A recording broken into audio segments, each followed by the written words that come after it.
આજે આપણે રક્ષાબંધન સ્પેશિયલ મીઠાઈ બનાવવાના છીએ। આ સ્વીટ બનાવવી પણ સહેલી છે અને 10 જ મિનિટમાં બની જાય છે। આમાં આપણે ના તો કાજુ ના તો માવાનો ઉપયોગ કર્યો છે, તો પણ એકદમ સોફ્ટ બની છે અને ટેસ્ટમાં પણ ખૂબ જ સરસ બની છે।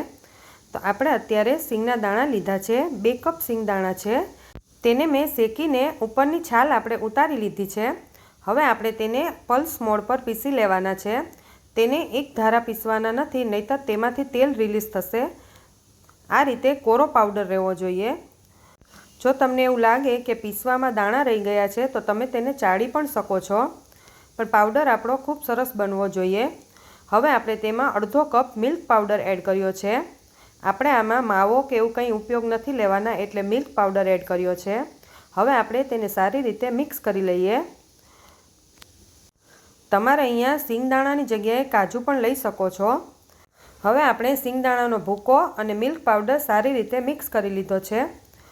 પછી આપણે એક પેન લઈ લઈએ, તેમાં 1 કપ સુગર એડ કરી છે। આ અડધો કપનું માપ છે, એટલે 2 વાર એડ કર્યું છે। હવે આપણે અડધો કપ પાણી એડ કરી દઈએ। હવે આપણે સ્લો ફ્લેમ પર તેની ચાસણી બનાવી લેવાની છે।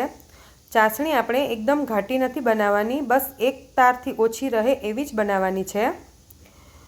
અને ગેસની ફ્લેમ મીડિયમ રાખજો, હાઈ ન રાખતા। હાઈ ફ્લેમ પર તમે ચેક કરવા જશો તો વધારે ચાસણી આવી જશે। આ રીતે લગભગ 5 મિનિટ પછી જોઈ લેવાનું। પૂરો એક તાર ન બને, એક તાર કરતાં થોડી ઓછી રહે, ત્યારે આપણે જે મિલ્ક પાવડર અને સિંગદાણાનો ભૂકો બનાવ્યો હતો એ એડ કરી દઈએ અને તેને આપણે સારી રીતે મિક્સ કરી લેવાનું છે। અત્યારે ગેસની ફ્લેમ એકદમ સ્લો છે। આ વસ્તુ આપણે એકદમ સ્લો ફ્લેમ પર જ બનાવવાની છે। હાઈ ફ્લેમ પર બનાવશો તો ચોંટી જશે પેનમાં। હવે બધું જ સારી રીતે આપણે ચાસણી સાથે મિક્સ કરી લઈએ। હવે આ બેટર જ્યાં સુધી આપણું પેન ન છોડી દે ત્યાં સુધી સ્લો ફ્લેમ પર એક જ ધારું ચલાવતું રહેવાનું છે।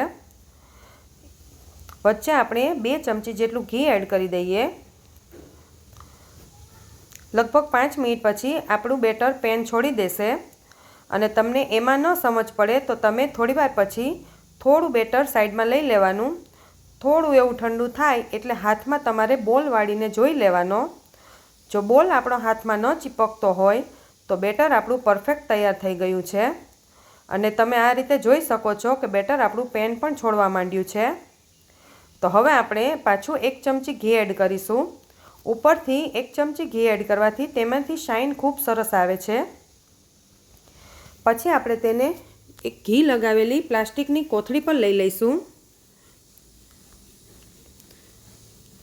તમે બટર પેપર પણ લઈ શકો છો। હવે આ બધું જ બેટર આપણે પ્લાસ્ટિકની કોથળી પર એડ કરી દઈએ અને તેને સારી રીતે થોડીવાર મસળી લેવાનું છે। થોડીવાર આ રીતે મસળી લેવાથી આપણું બેટર એકદમ સ્મૂથ પણ થઈ જશે અને થોડું ઠંડુ પણ થઈ જશે અને તેની શાઇન પણ ખૂબ જ સરસ આવશે।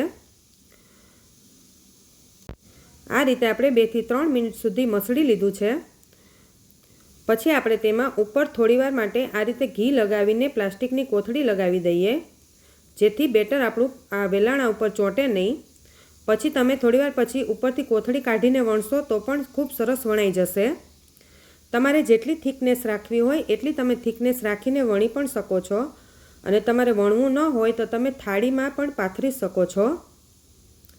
હવે આપણે તેને કાજુ કતરીનો શેપ આપી દઈએ અને ઉપરથી આપણે સિલ્વર વર્ક લગાવી દઈએ। સિલ્વર વર્ક લગાવવું એકદમ ઓપ્શનલ છે, તમારી પાસે ન હોય તો તમે ન લગાવો તો પણ ચાલે। પછી આપણે તેને 2 મિનિટ માટે ઠંડુ થવા દઈશું ને પછી આપણે તેને આ રીતે એક પ્લેટમાં લઈ લઈએ। તમે જોઈ શકો છો કે કાજુ કતરી કરતાં પણ ખૂબ સરસ એવી આપણી સિંગ કતરી બની છે। તમે આ ઉપવાસમાં પણ ખાઈ શકો છો। એક હું તોડીને પણ બતાવી દઉં છું। આપણી કતરી એકદમ સોફ્ટ બની છે। તો કાજુ કતરી કરતાં પણ સસ્તી એવી સિંગ કતરી આપણી તૈયાર થઈ ગઈ છે। તો તમે પણ ઘરે જરૂરથી ટ્રાય કરજો।